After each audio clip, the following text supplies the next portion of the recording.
Life as Ceremony shares personal stories, interviews with inspirational souls, and practical wisdom to help you reconnect with yourself and spirituality.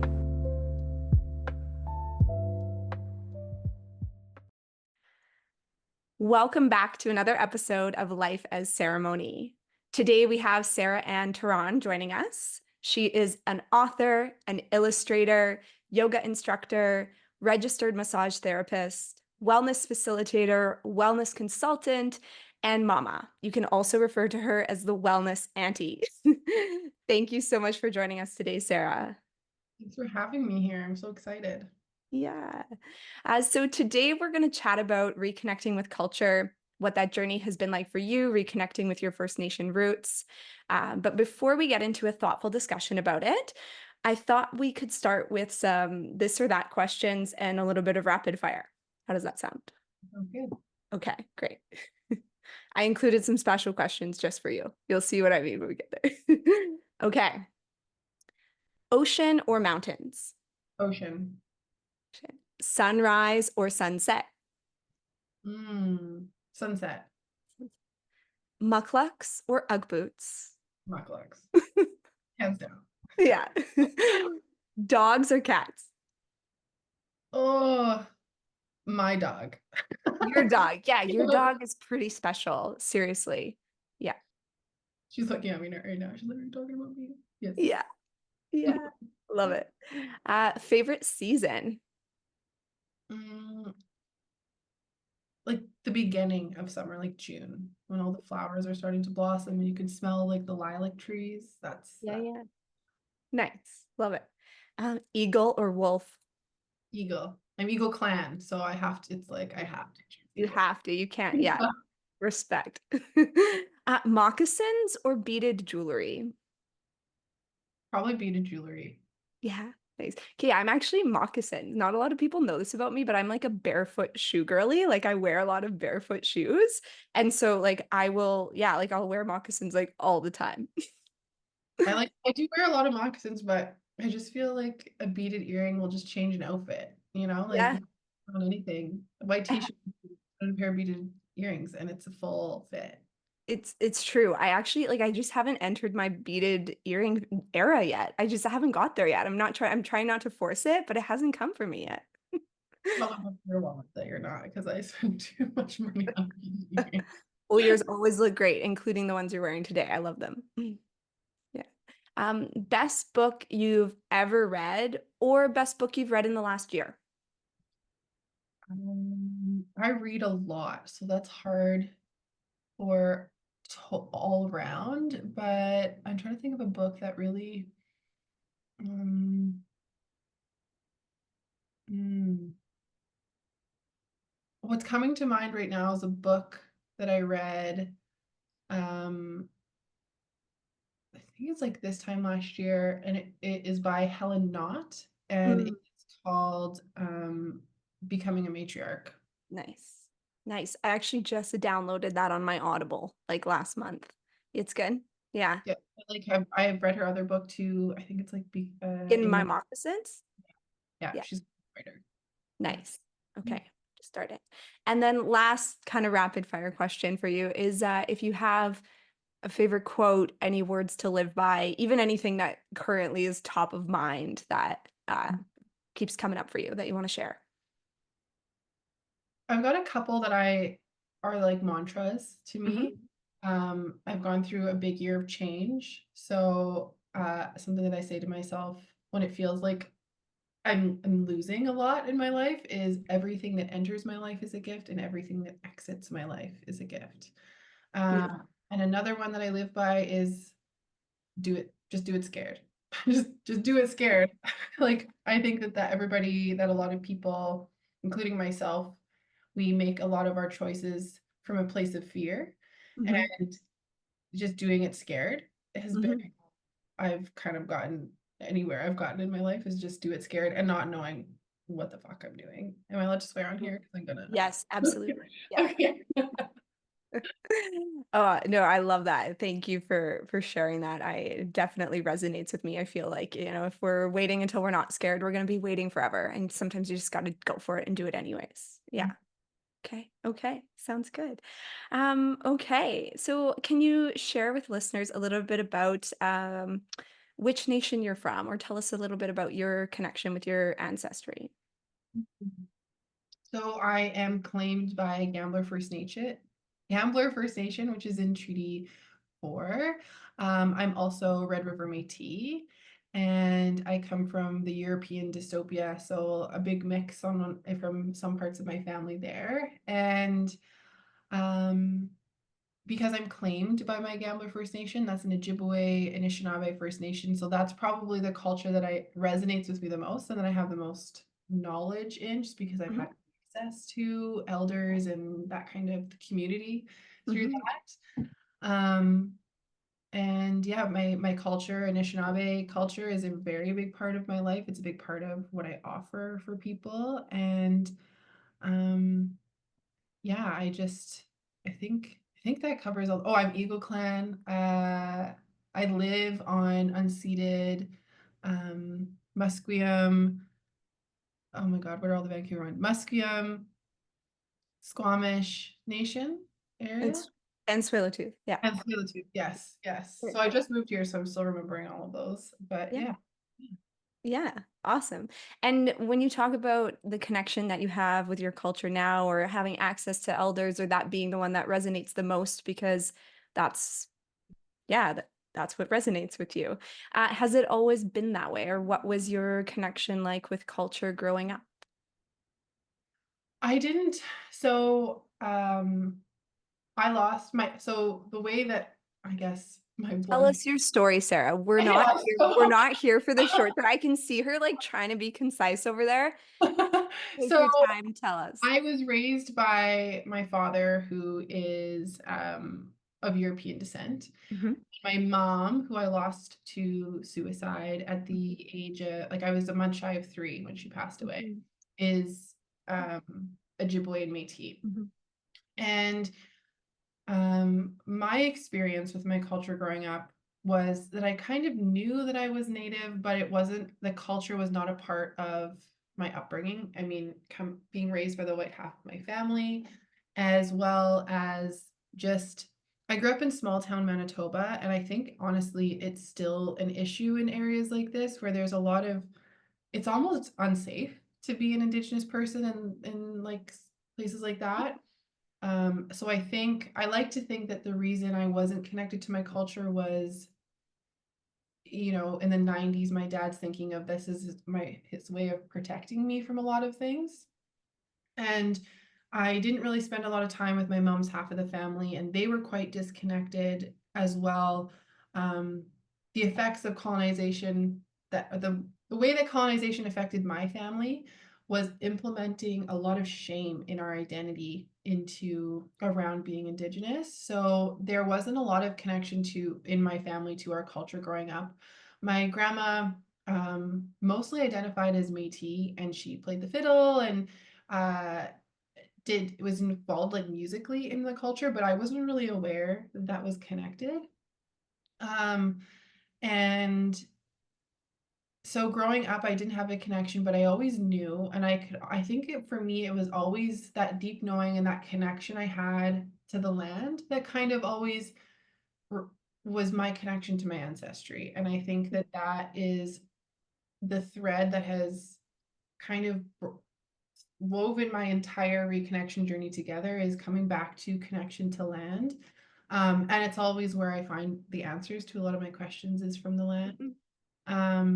And so growing up, I didn't have a lot of connection. There was a lot of shame around it, a lot of honestly self whitewashing that occurred in my life. Like I would say up until I was um, 25 and I was about to get married, and I realized that people would know that I was Native by meeting my family. And, I think that as a mixed race person, sometimes that identity and the way my appearance could be seen. I mean, I get mistaken for every ethnicity, I always have, but I think Yeah, that was a big part of it, and then just realizing as I grew and started to get to know myself through my 20s that denying that part of myself was really a disservice to myself and getting to know who I am, and so I'd say I started yeah, I didn't have a connection growing up, but I started a reconnection journey in my early 20s.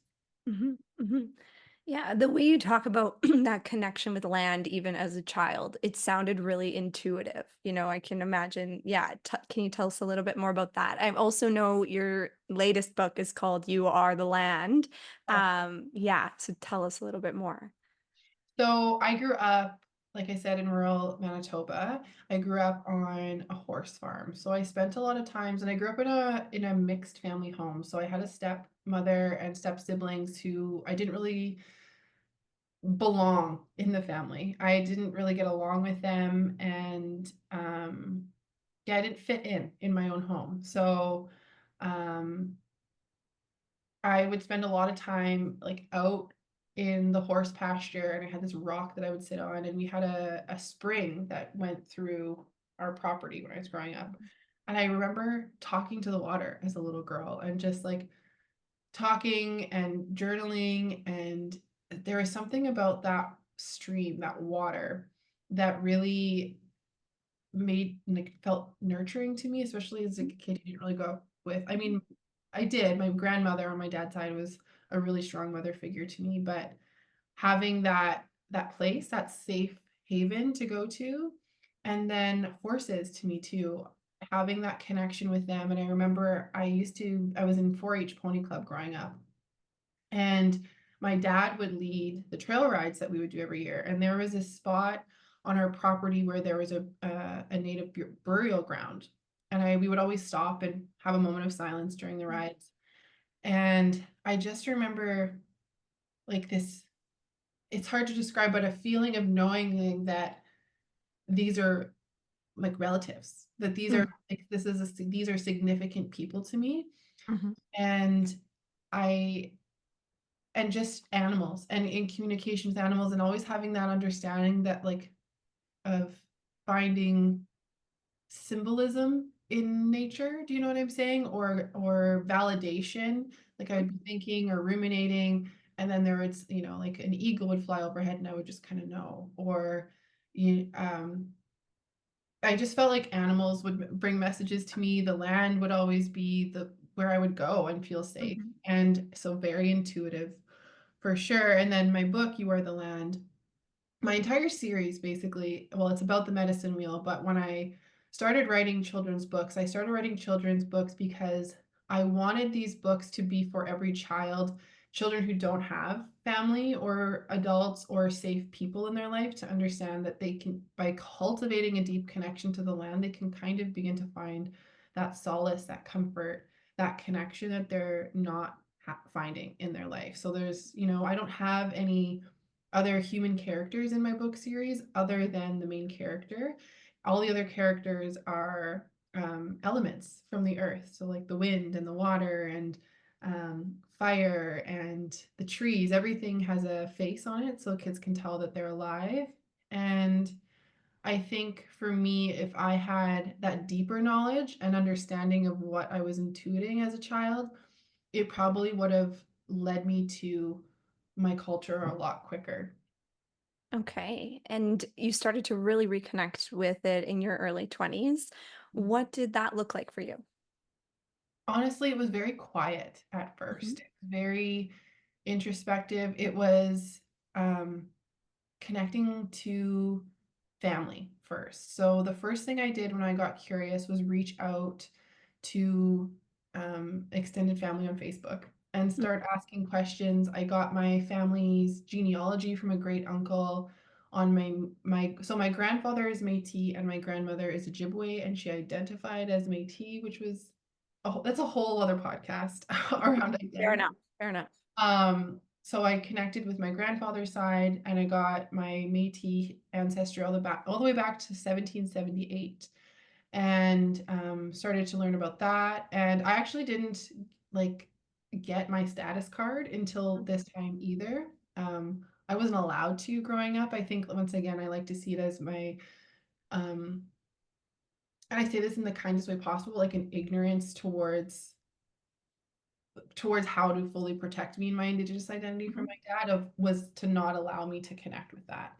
I Mhm. think he saw a lot of, the stereotypes of Indigenous people where there was drug use, and then I think with my mom's death and the suicide and other family members on that side of the family doing the like having issues with the law and these types of things. I think that was my dad's way of protecting me.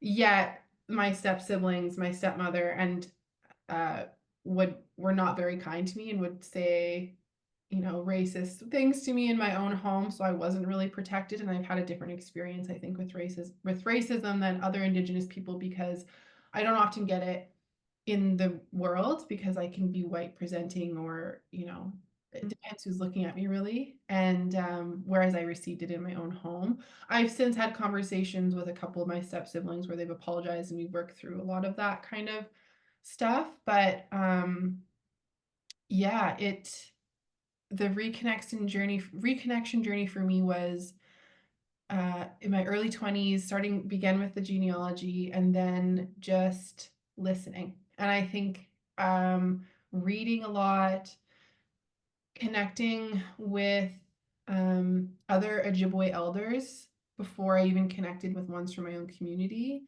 And it was kind of wild because I remember learning about a lot of it and it being something that I intuited a lot when I was younger. Mhm.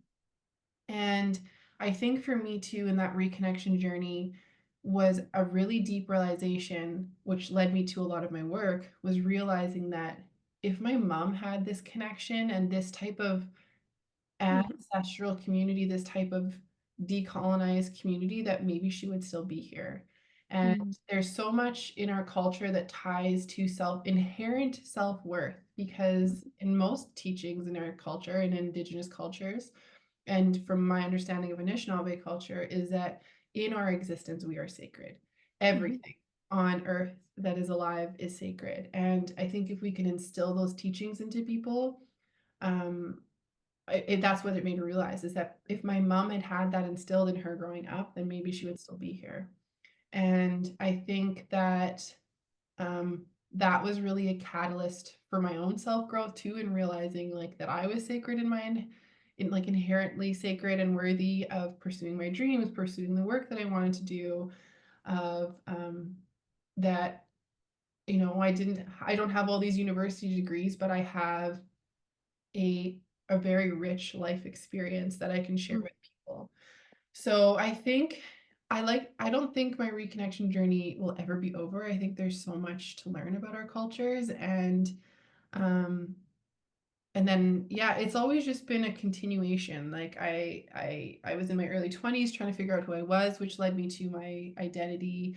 And then it started to become more and more a part of who I am and what my identity is, and feeling like a full expression of self. And then I got pregnant and I realized how important it was for me to share that with my son. And so I got even deeper into it and started attending ceremony and learning medicine keeping, which is something I'm still continuing to do. I received my spirit name with my son, and it's just been kind of this continuation of reconnection. And then also in that, meeting other Indigenous people and being surrounded by so many other Indigenous people in that community sense, and feeling really seen in who I am, Mhm. that I don't really feel um, often in my friendships or relationships with people that don't share an Indigenous identity. And I'm just like, it's, there's this thing that ties us all together, I think, as Indigenous people. It's the intergenerational trauma. It's also the intergenerational healing that a lot of us are doing. Um, and the dark humor. It's like such a huge part.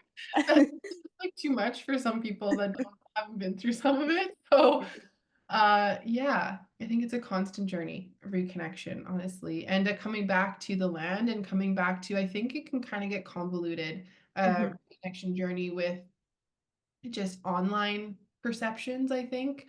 And I Mhm. think a lot of people it's about intention, I think, for me too, with reconnecting, and the intention being for me and making sure I'm always on that right path is, am I reconnecting? Am I sharing this part of my culture? What is the reason? And if the reason is for creating a better earth or life for the generations that follow me, then I know that I'm doing it correctly. And if I'm making my ancestors proud in the way that I'm Mhm. doing it, I think that that is always what kind of brings me back into a good way if I've Mhm. fallen off that path. Yeah.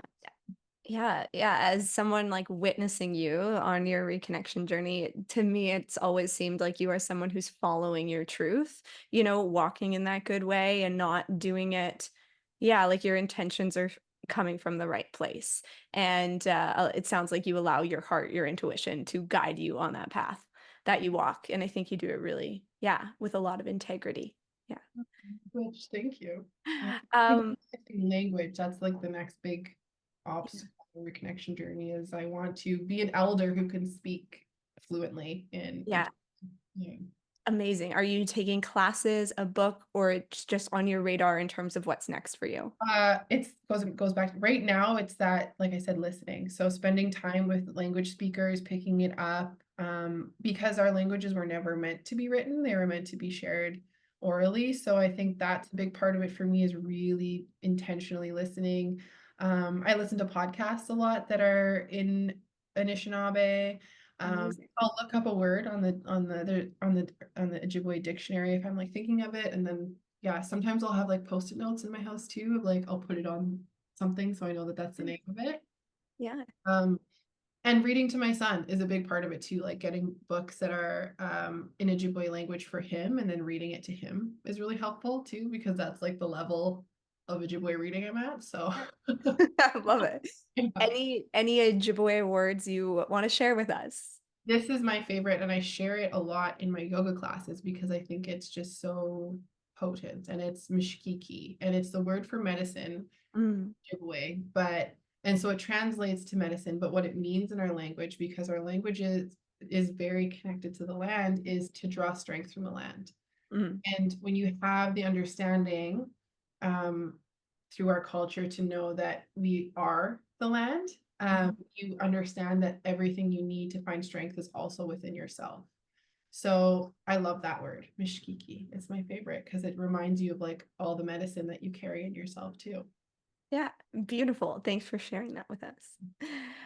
On your reconnection journey, I wanted to ask you if there were any inspiring or really pivotal moments for you which shifted things. Mm. I think it was when I connected with an elder. Mhm, That was probably the most pivotal moment of mhm, and feeling accepted in who I was as a mixed race mhm, Indigenous person and not being seen as a mixed mhm, race. I remember I was talking about that imposter syndrome that I was feeling with her, and she said to me, Creator only sees your spirit, and your spirit is Indigenous, and that's all you ever need to remember. And I that was a big pivotal change for me because I think in the world we live in where people have so many opinions about you, especially if you are open or in the public in any way, people mhm, will give you feedback. And I think coming back to that remembrance always of like I know my spirit and I know where it comes from, and that keeping rooted in that is been really integral in my reconnection journey. And then just having access to the depth of knowledge from also her name's Audrey Bone, and she's from Kisikuwaitan First Nation, which is one of the sister nations to my reserve. There's like an area, there's like Gambler First Nation, Wewisi Kisikuwaitan, all the same area. Um, all of our bands have a relationship to Riding Mountain National Park. It's like our mhm, ancestral territory. And so in 2016, I began running a summer camp in Riding Mountain National Park called Camp Wanna Come Back. And Audrey ran a medicine camp like a kilometer down the road. And we connected our hiking paths together, and that's how I connected with her. And she started inviting me to sweats and to medicine teachings. And it was my first introduction to decolonized learning, because there's no rubric, there's no time, like there's no colonial connection at all. Like there's no cell service where we are. We're not, we literally would be like, when the sun rises is when we meet. So there was never a time. And then just the deep listening, and not being like, okay, this is a time we're learning. It's just knowing that you're always in a state of learning if you're listening.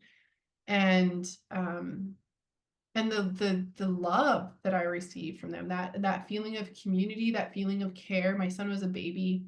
Mhm. I really started, I was pregnant actually when I first started connecting with them, and just understanding and being taken care of as a pregnant woman, and then as a mother, in that decolonized way, and that viewing of how we view mothers in our culture was integral to me. And then receiving my spirit name from that elder. My spirit name is Walks with Buffalo. And I think that was a really pivotal moment for me as well. That was about 5 years ago I got that. And that was a big moment for me, because in when I received my name, she told me the reason that I was given that name, and it was um, so Walks with Buffalo, because buffalo are the only animals that when there is a storm, they walk directly into it instead of avoiding it. And she told me that my place in the world is to carry people through their storms, to see the light on the Mhm. other end. And that Mhm. in our culture, we also believe that if you are if your death is caused by suicide, you actually move into this herd of buffalo in the spirit world. And she told me that I'm the bridge between that herd and between this realm of life, and that it's my duty to, connect, to take care of those spirits, and to take care of the spirits here on earth that were left behind by those people.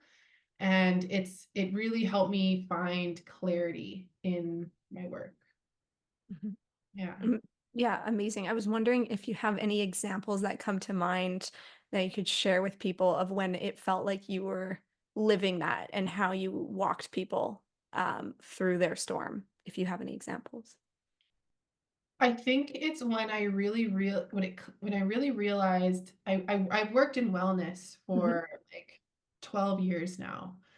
And I attended a yoga festival in Winnipeg. Oh my gosh, like 2018 or something like that. Is this the festival that we were at? Yes, Yes. yeah. Okay.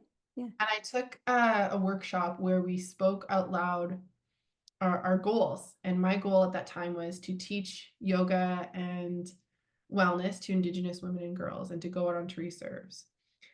And then I started doing it. And I realized that in order for people to even want to take care of themselves and take part in wellness events, they actually have to have enough self-worth to Mhm. be able to want to take care of themselves. Mhm. So for me, that's when I started to really integrate that into my, like, oh, I'm walking people through their storms.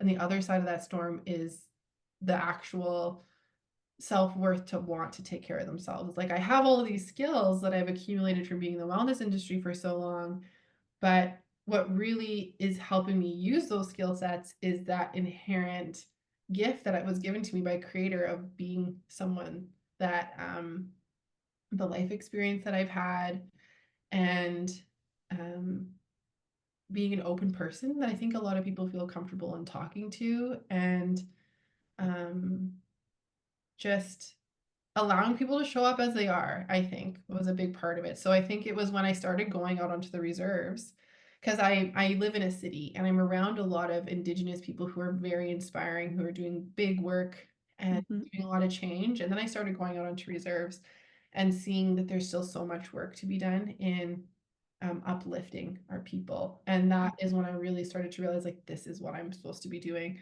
um, is that uplifting piece, I think. Mhm. And another thing she shared when I got my name of Walks with Buffalo is that I'm meant to be a leader, but not a leader that's on a pedestal or in front of people, but a leader who is within a herd and Mhm. doesn't put themselves above anybody else, but brings everybody else up to their level. Mhm. So that's what I do now. So I think that is, yeah, a big part of. yeah, when I started doing that, going out onto reserves and being in community and up, like, yeah.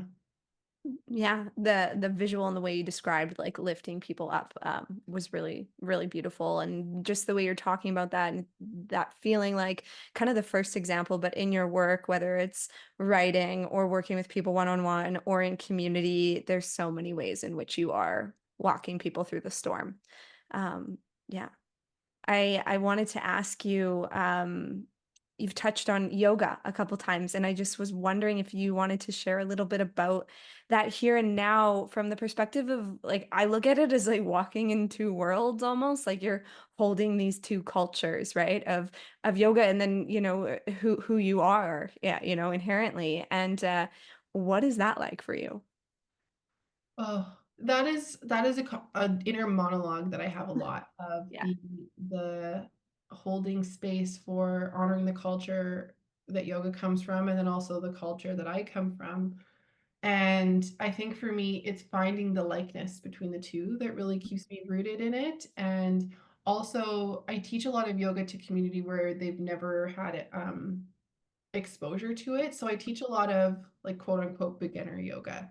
And in teaching that, it reminds me that yoga isn't about the asana practice. It's not about the Mhm. postures. It's about, there's 8 limbs to yoga. So sometimes what I always say in my classes is if you show up here and you're bringing awareness to your breath, you're Mhm. doing yoga. And I think that that is for me is that accessibility piece that really keeps me tied in is I'm not a teacher that's going to get people standing on their heads and doing crazy shit. Like I'm the person that's like just show up and you're doing enough. Um and I think there's so much about yoga that can be taken off the mat into our lives. Mhm. Um like, for instance, last week I was teaching a yoga class to a woman's transition home. And one of the women in the class was experiencing a lot of frustration in the balancing postures. And she kept going forward in her mind. She, instead of staying present. And maybe as a yoga teacher, that as soon as your mind wanders in a balancing posture, your body usually follows. Mhm. And so that lesson of sitting in discomfort and allowing yourself to not be perfect and to breathe through. I think yoga is also a lot about emotion and the connection it has to our body. I always say like emotion is energy in motion. And sometimes when we put our body into motion, that energy starts to come up too. So frustration is a common emotion that comes up for people, especially who are beginning with yoga. So there's a lesson in that of what is this emotion teaching me? How can I work through it? And how can I stay present in it? And as soon as you can come back to the breath, like coming back to the breath, rooting into the earth, and then taking and applying that into your life. So when you're feeling frustration in the moment, right? Like it's easy to talk about all these tools we have when we have big feelings come up, but it's not often that we get to be in a safe place like a yoga mat to fully embody those lessons that we all constantly talk about, so that it's easier to take that off of the mat and apply it into our life. Like as a parent, in yoga, I will feel frustrated too in some of my practices. And then I'm like, oh yeah, just come back to the breath. And then I can usually kind of move through a posture. And then in parenting, I'm tired in the moment, it's hard. And I just, oh yeah, I have my breath. And where are my feet? And then I'm like, okay, I can do this. And yeah, so that connection for me is the worthiness of yourself in no matter what your practice looks like, no matter what your life looks like. And I think they're very complementary cultures, honestly, to one Mhm. of the like the grandfather teachings. I think are really similar to the limbs of yoga. Mhm. Um, the community aspect to it as well, I think, is really important. And to me, yoga is a form of activism. Mhm. And I think in our culture and in the way that the world that we live in today, our culture is also a form of activism. And even being spiritual, I think, in like a Mhm. really integral, rooted, deep sense of being spiritual is also a form of activism. So I think that those two things kind of just complement each other really well. And Yeah. Yeah, the way you talk about them complementing each other, I'm reminded now I was at like a retreat slash ceremony a couple years ago, and it was literally called Braided Wisdom between like the indigenous teachings and Buddhist teachings of how they intersect and just that visual of like braiding the wisdom between these two worlds. And I think that the intention you're talking about and being really intentional is how you kind of how you're holding these two with integrity, and it's a really honest expression of who you are and what you believe in, what helps you even in your everyday life, with your son, and living yoga off the mat and just really embodying what you're talking about but what you're teaching every single day, right? Yeah. And there's one other thing I wanted to say. Oh yeah, when you talk about like what yoga is, I don't know if you felt this way when you were younger, and I am curious at what age you found yoga.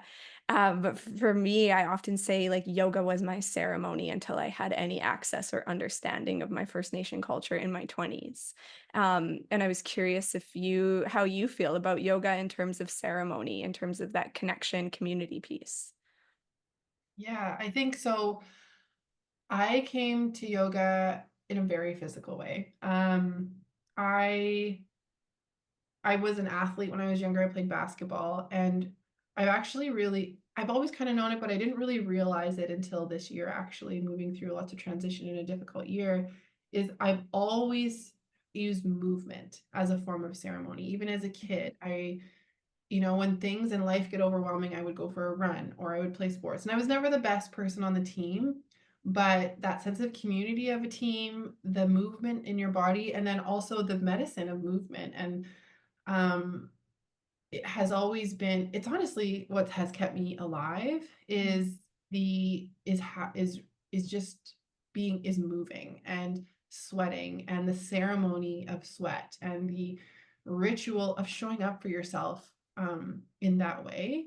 So when I took my first yoga teacher training, I actually took it because I was a registered massage therapist and I was seeing people coming in for appointments who expected, years of pain to be unraveled in an hour, and they don't have any ritual, any way of taking care of themselves between that appointment. So for me, becoming a yoga teacher was a way of giving tools to my existing clients to take care of themselves and give them tools in between their appointments. And then I went and took my first yoga teacher training and was so green. Like I've practiced yoga for a lot of years from, through an athlete's lens of, oh, this is my mobility training. This is, balance. This is good.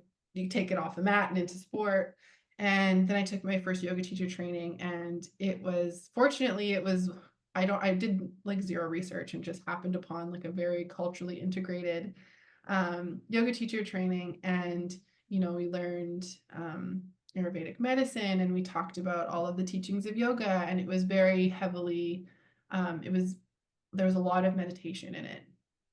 And so for me, it was really, for me, stillness has always been very challenging for me. So yoga has become this ceremony for me to be able to find stillness. Um, Nice. to start my day with sun salutations, to acknowledge, the sun in the sky and my connection to the land.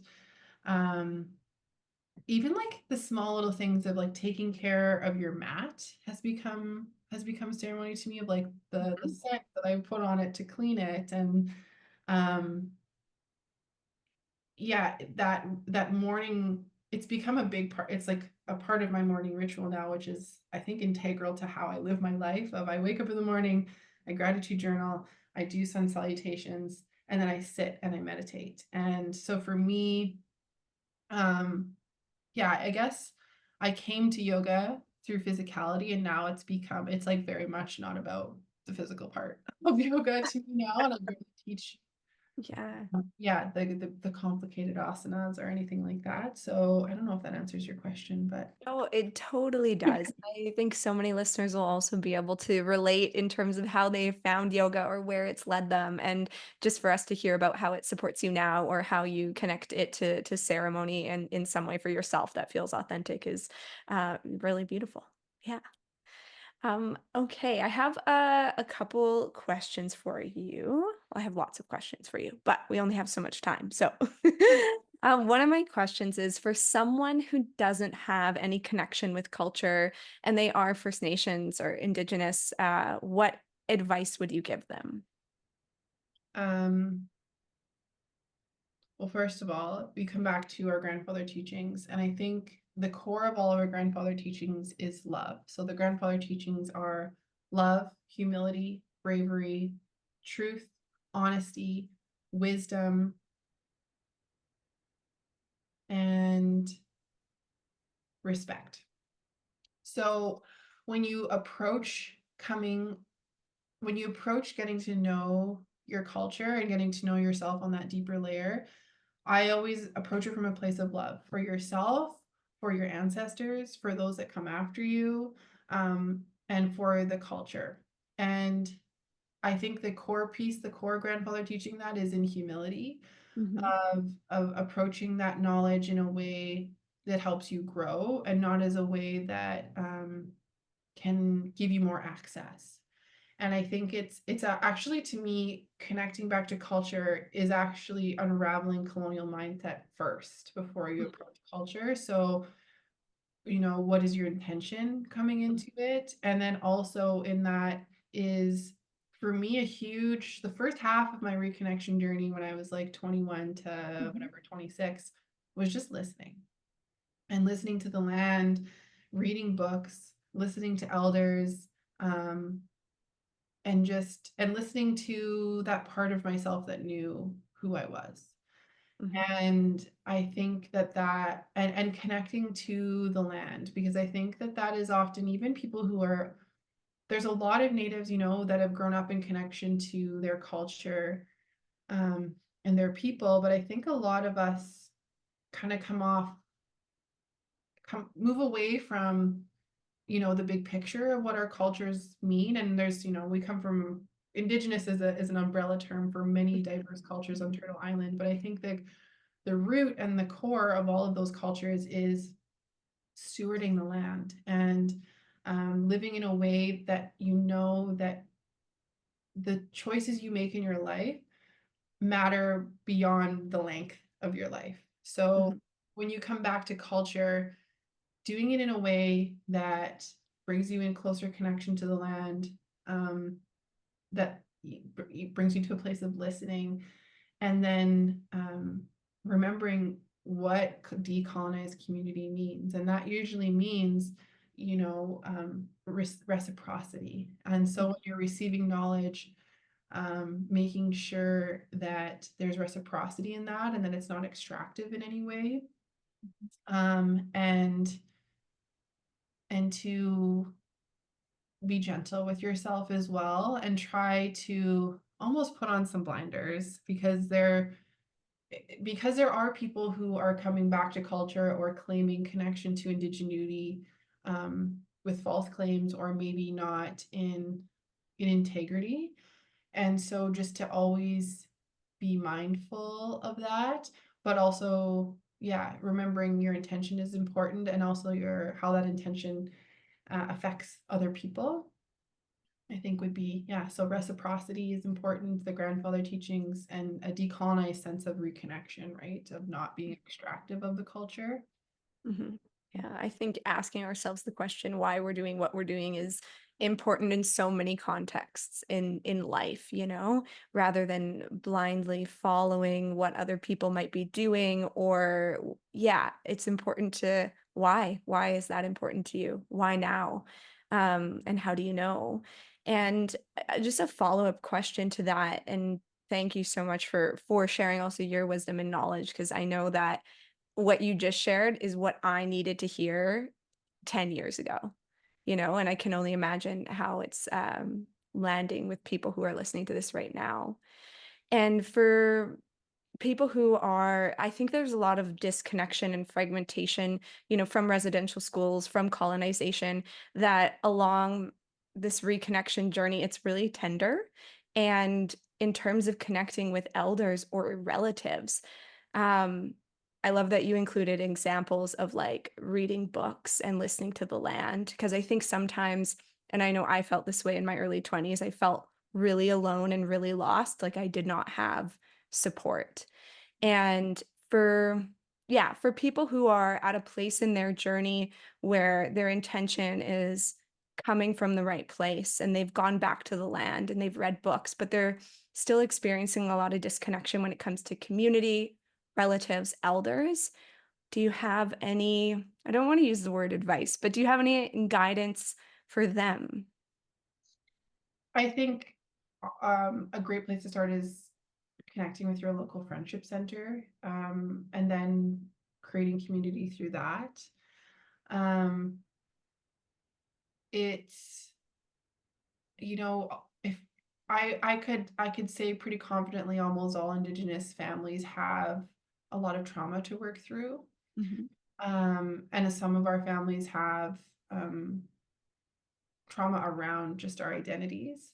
So being mindful of that, but also, yeah, there's so many books out there, and I think by reading is really good because it gives you the language to ask the proper questions when you do get access to those to elders or to knowledge keepers or those types of things, and you're not honestly wasting their time.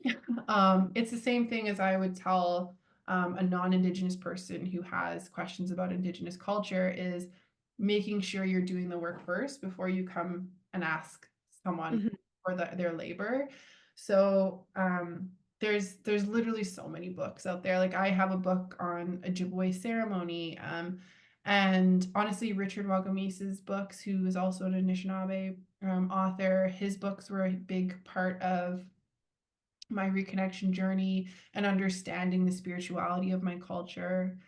Um, there's a lot of just first of all, if you don't, I think a lot of people like don't even know their nation. So learning your nation first. Mhm.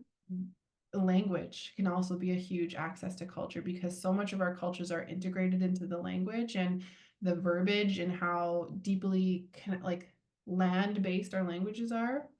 And really like meditation can be a huge catalyst to that because it opens you up to listen even deeper, not just to people but our other relations too. Like your dream world can be very potent as well. I remember when I first started learning medicine, like learning how to attend to medicine and harvest medicine, I had a dream about cedar, and it literally spoke to me in Ojibwe in my dream, and I understood it. And it Mhm. said, "I'm protecting you. You're protected." And it's funny now I see it on the ground, and I always notice it when I need that protection. Um, and like I said, when I was a kid, the same thing, like really listening and trusting those messages from the earth, from the land. When you see an eagle, like starting to notice who your animal messengers are and um, I think for me is beginning by making offerings to the land.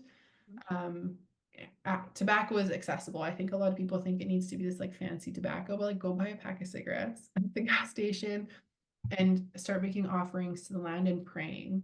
Um, and, trust in creators help in your journey by asking creator for that assistance, for that guidance. And if you're doing it intentionally and with the right path, I think those people and that knowledge will just come into your life naturally. Yeah, totally. I totally agree. Yeah. I needed you 10 years ago, Sarah. Wellness Auntie, where were you? Within that, I heard a couple of things I feel like leads into my second question. And, you know, so much of this podcast and life as ceremony is, reconnecting with self, with spirituality, with culture. And obviously there is a, intersection between culture and spirituality. But for folks who, I know Indigenous is this umbrella term, which is often why I use like First Nation or when I'm speaking about myself or things like that. But so for someone who's not First Nation and they're looking to connect with spirituality, what advice would you offer them? I teach workshops in this because I think it's really important. I Mhm. think that um, being in the wellness industry for so long, I noticed well, first of all, in Indigenous culture, we see wellness as four parts of self. We see physical, mental, emotional, and spiritual. And I Mhm, think the spiritual wellness aspect is really lacking in modern day. And I think there's a lot of pseudo spirituality in the wellness realm. And I think the advice I give and the questions that I ask people that come to my workshop, I teach a workshop called All My Relations. mhm, And it's a workshop that brings Indigenous and non-Indigenous people together in spirituality and also in connection to self. So the first question I ask is, who are your ancestors? mhm, Understanding, because I think that it actually makes me kind of sad that, because I've done all this work to figure out where I come from and how integral that has been in who I am, what I offer, um, how I can create ripples of change in the world. So learning that first, who are your ancestors? Where do you come from? I think that's like a really sad thing about um, a lot of people who identify as Canadian is that there's such a disconnect from where they come from and that land that they are connected to. I think that that is a first step is who are your ancestors? Who are you honoring in your daily life? Who are you, and considering also the people that follow you as well.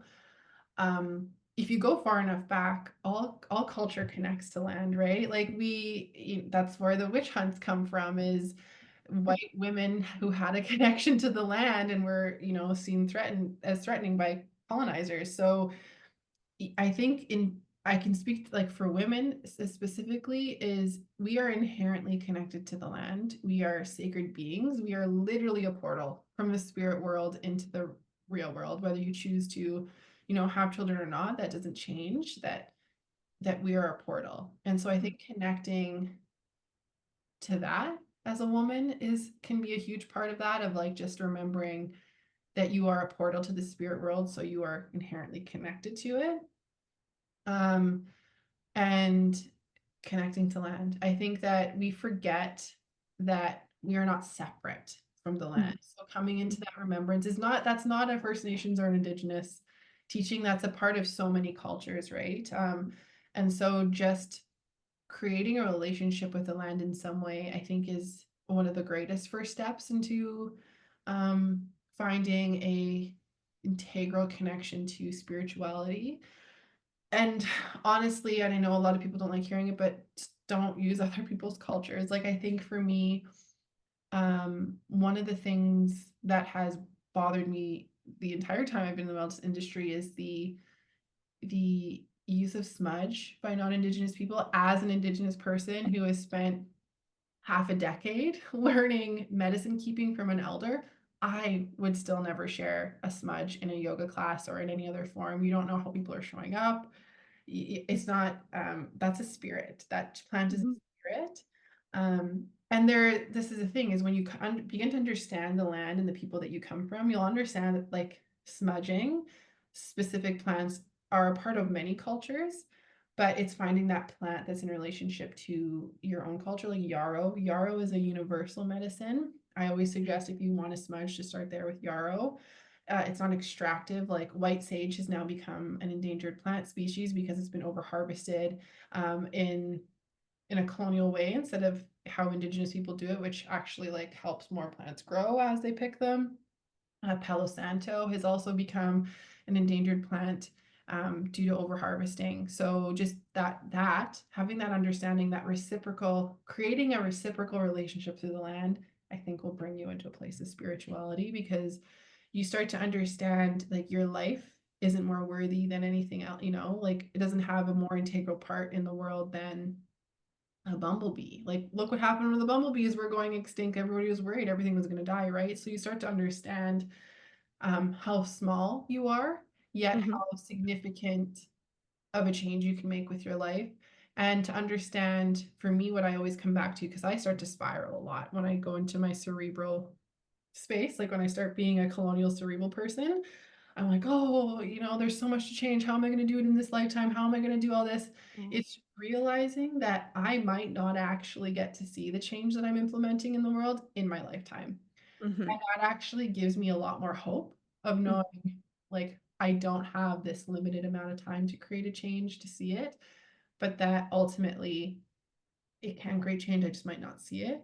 And then also remembering, I think, because it all comes back to land connection. I hear people get so worried about climate change and all of these things. And obviously, it's on my mind too. I have a child, but Mhm, remembering we're just one species, and Mother Earth has survived a lot worse than us. She survived the ice age. She's still going to be here. So I think mhm, it's taking humanity off of a pedestal mhm, and um, understanding that innate wisdom that is in animals, the plants, the water, the earth, and connecting to that. mhm. Mhm. A friend of mine was at a climate conference a couple of years ago, and one of the elders there shared that Mother Earth can shake us off like fleas if she wanted to. And I found that, yeah, really powerful and speaks to what you're saying about that. Yeah. Yeah. Um, Amazing. And can I share one thing too? Or can I like add to this conversation on spirituality? I love these invitations to reconnect to land, and that's accessible to everyone, and we all come from the land. Like human beings, we're all an extension of nature. So start there. And I want to highlight something you've said many times, which is so important. So I need to say it again, which is the listening piece.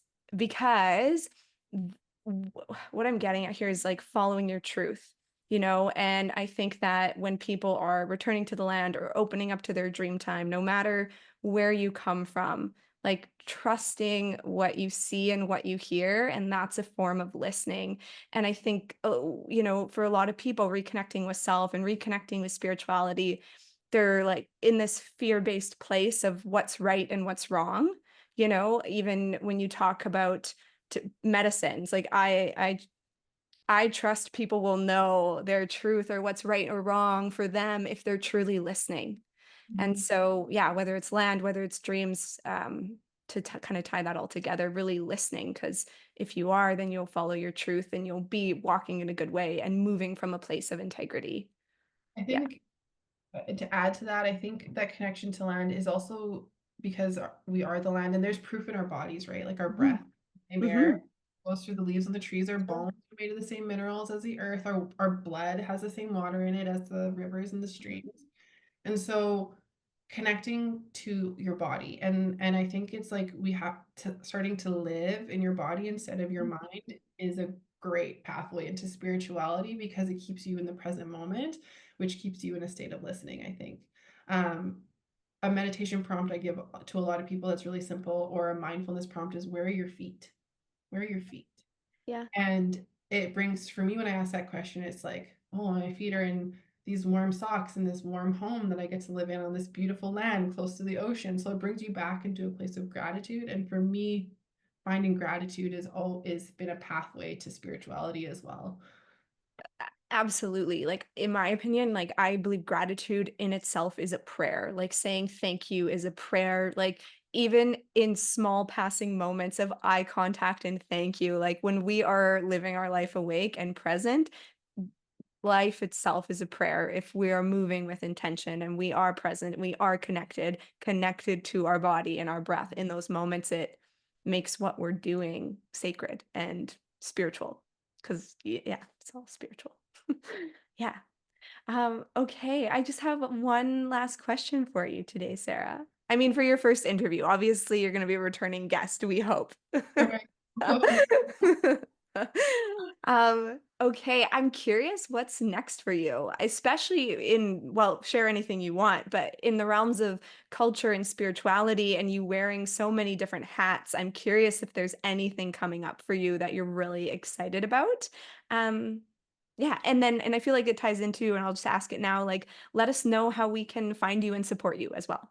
Sure, sure. So, um, my second book, You Are the Land, just came out, and I'm quite excited about that. It's the second book in a four-part book series that is based on the medicine wheel and the teachings in that. And so each book is based on a quadrant of the medicine wheel. So You Are the Land is teachings on the physical quadrant.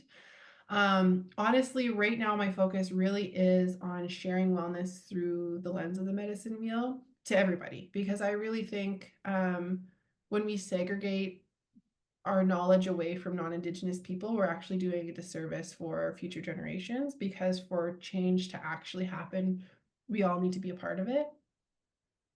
So a big part of what I'm doing and I'm feeling really excited about right now is I teach a 5-part workshop on the medicine wheel, that teaches the medicine wheel through connection to self, connection to community, and connection to the land.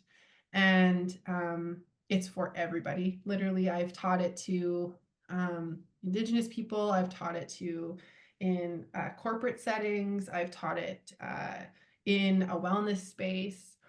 So for me, that's what I'm really excited about right now is creating accessible ways to receive that knowledge. Um, I That's really what's getting me fired up right now, and really just my focus right now is that first of all sharing Mhm. um, Indigenous joy and Indigenous excellence, because I, as an author and a person who goes into schools, and I mean it's an improvement from when I was in school, but oftentimes our identity is so tied to the trauma that was caused by colonization and residential schools, that I want to help people come back to the understanding of like how much richer our cultures are, and who we are as a people outside of that trauma, Mhm. and bringing everybody's focus kind of away from that and towards um, yeah, I think Indigenous life way, to be honest. I think if we all kind of begin to live with deeper connection to the land and each other, I think they can solve a lot of problems that are happening in the world. Um, and so that is where a big part of my focus is. Yeah, I guess how you could support my work is, yeah, take my workshops. My books are in stores across Canada and I think into the United States now. Um, They're sold out, Sarah. oh, I there's need, yeah, oh they're sold out. I'm just texting my mom. I need to get some of your books. Indigo is sold out. You are sacred right oh now, my and you God, are the land. that's I great. know. That's amazing. Yeah. Yeah. You can buy my book straight from my publisher, Strong Nations, as well. I'm trying to think what else. Honestly, like let's talk dream, because I think when you speak your dreams out loud, that's how they come into fruition. Big goals I have. I want to start facilitating and organizing Indigenous wellness conventions. Like a big thing that I see because I work in community is there's funding for wellness for Indigenous communities, but a lot of them don't have the education on where to spend that money. So creating access to education around that for Indigenous communities. And then also the other side to this coin is creating knowledge in the wellness industry for non-Indigenous wellness providers to be working with Indigenous people in an integral, heart-centered way. So yeah, I want to be I want to be teaching. I just want to see more reconciliation in a lot of these large corporations. Like we're beginning to see it, right? Arc'teryx has a Indigenous line, Nike has N7, but my dream is to have, that be just a part of business plans, because the 94 calls to action, implementing that into your business plan is Indigenous representation in your work. So creating more education around that so that that can actually happen for these large corporations, and doing it in a heart-centered way where we're connecting and we're not creating shame and guilt for not already knowing these things. So Mhm. that's where my focus is now.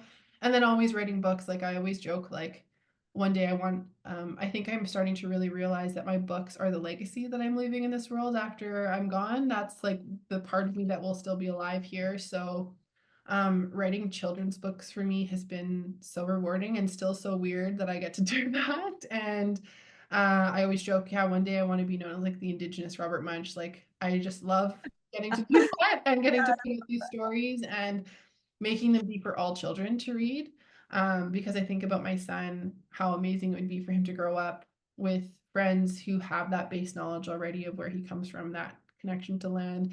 That's how we're going to steward these lands properly, is if more children have that connection. And I mean, who's reading the books to kids? It's parents. So having that kind of education through an accessible form.